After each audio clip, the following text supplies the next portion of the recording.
গরমের মধ্যে মনে হয়েছিল এত গরমের মধ্যে বসে আমার শক্তি নেই কথা বলার, ঠান্ডা ঠান্ডা লেগে গেছে।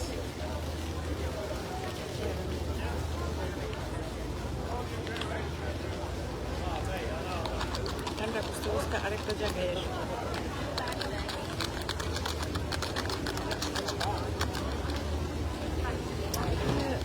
পানি জাতীয় কিছু খেলে ইয়ে লাগে, ভালো লাগে। পানি এখানে পানি বলতে ককটেল টকটেল এগুলো বেশি, তরমুজের জুস নাই, ডাবের পানি নাই, পাহাড়ি এলাকা না।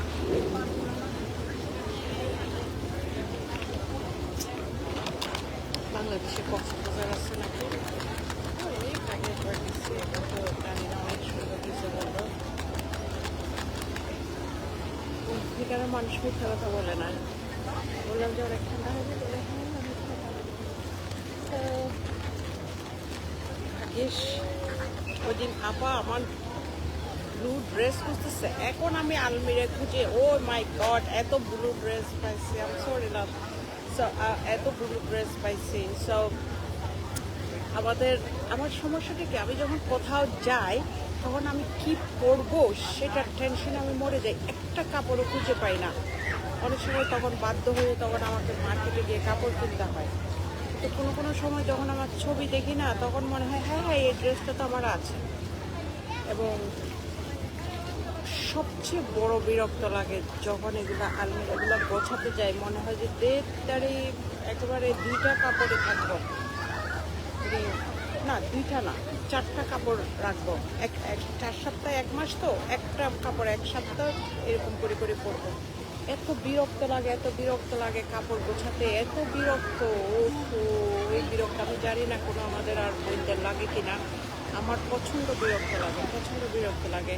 আর আমি যে দেশে থাকি এখানে অনেক রকমের কাপড়, এই যে সামারের কাপড়, উইন্টারের কাপড়, তারপর বাংলা কাপড়, শাড়ির কাপড়, 3 পিস কাপড়, এই কাপড় ওই কাপড়, এন কাপড় তেন কাপড়, বোরকা কাপড়। এখন কারো মৃত্যু দিবসে যেতে হলে তো বোরকা পরে যেতে হচ্ছে, তাই না?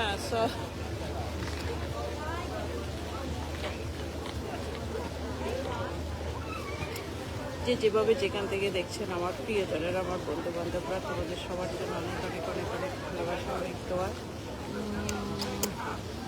আর যারা আমাকে পাশ দাও তাদেরকে আর কি বলবো, তোমরা দিতে থাকো, তোমাদের কারণে আমি এতটুকু এত ভালো আছি।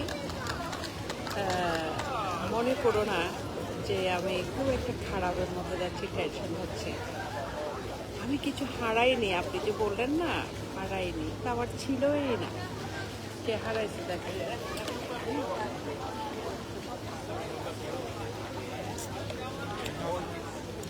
আমি না সে মায়ের কথাগুলি মনে করি, আমার খুব কষ্ট লাগে। আমাদের বাড়ির পাশে একটা ভদ্র মহিলা থাকে, অনেক কষ্ট করে সে একটা বাচ্চা, অনেক বছর তার বাচ্চা হয় না। সো ইন্ডিয়ান ভদ্র মহিলা, তার হাজব্যান্ড আবার বিয়ে করার জন্য মানে খুব চাচ্ছিল বাচ্চা হওয়ার জন্য, বাট আল্লাহর কি রহমত, সে যখন রাজি হয়েছে ঠিক আছে বিয়ে করো, তখন তার বাচ্চাটা হয়েছে। দেখেন আমাদের মানুষের জীবন, বাচ্চাটা হয়ে 2-2.5 বছরের মধ্যে বাচ্চাটা যখন একটা হাঁটাটাটা শিখছে, যেটা মায়া লাগে মানে বাচ্চাদের, ওই সময় বাচ্চাটা দুনিয়ার থেকে চলে গেছে, আল্লাহর কাছে চলে গেছে। সো ওই মায়ের কষ্ট থেকে তো আমার কষ্টটা বেশি না, কারণ আল্লাহ যা করে ভালোর জন্য করে। আমার যদি ওই সময় ওই রকম বয়সে ওইভাবে আমার বাচ্চার কিছু হতো, অনেস্টলি আমি মরে পারতাম না। বাট এখন পারছি কেন, কারণ আমি তো এখন বুঝতেছি যে বেঈমান, তাই না? তো যখন কেউ বেঈমানি করবে সেটাতে তুমি তো আঘাত পাবা না, সেটা তোমার তো শক্তিতে পরিণত হবে, তাই না?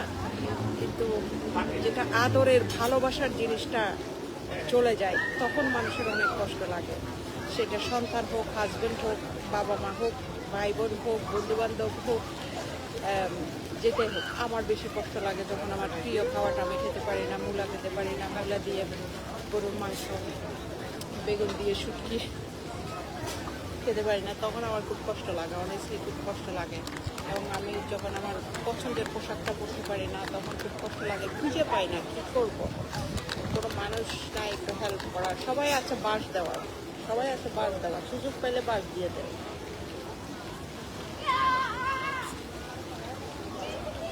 শুনেন, আপনাদের বাস দেওয়াটা আমি জানি না আমাকে দেখছেন কিনা, আপনাদের বাস দেওয়াটা আমি বুঝি, কিন্তু আমি কিছু বলি না, একটু দেখি সায়াতে যেতে পারি কিনা।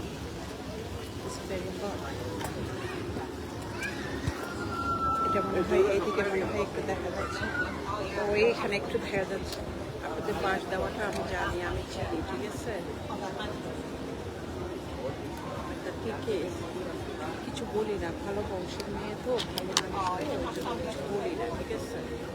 আর ভাই এই যে দেখেন এখানে বেঞ্চ আছে পাশে, ওখানে শুয়ে দেখা যায় আরামসে, আল্লাহ দেওয়া বাতাস খেলে, রিজিকের মালিক আল্লাহ। এত আজাইরা কথা আমার বলতে আসেন না, এগুলো যারা বলছে তাদেরকে বলতেছি, তারা বুঝতেছে, সবাই আপনারা বুঝতেছেন, ঠিক আছে। তো এখন এটা আর আসতেছে না কেন?